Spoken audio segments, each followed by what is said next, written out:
5 recettes à la une, ça sent déjà bon.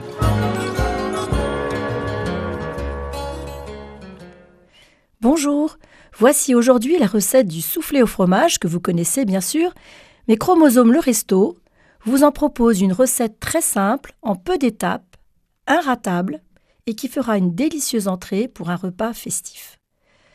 Pour 6 convives, il vous faudra comme ingrédients 2 grosses cuillerées à soupe de farine, 40 g de beurre, 1/4 de litre de lait, 75 g de fromage râpé, 3 œufs, du sel, du poivre et de la muscade. Bien sûr, il vous faudra aussi un moule à souffler. Pour la première étape, il faut préparer une béchamel épaisse. Donc pour cela, vous ferez fondre le beurre dans la casserole sans le laisser noircir. Vous y verserez la farine en tournant vivement avec une cuillère en bois.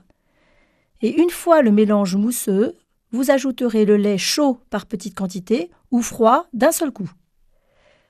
Il faudra bien remuer et faire reprendre l'ébullition en tournant sans arrêt pendant 2 minutes.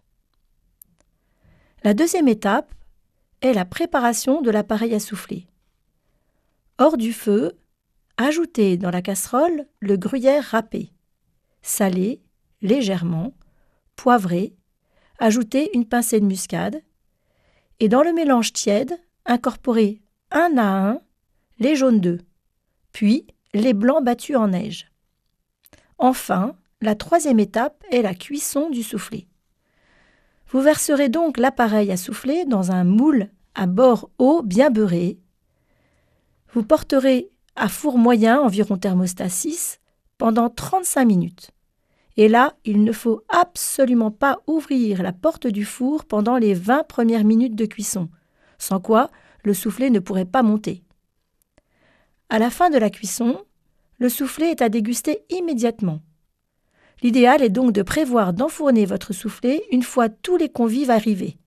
Le temps de l'apéro sera le temps de la cuisson du soufflé. Bien sûr, on peut envisager de délicieuses variantes.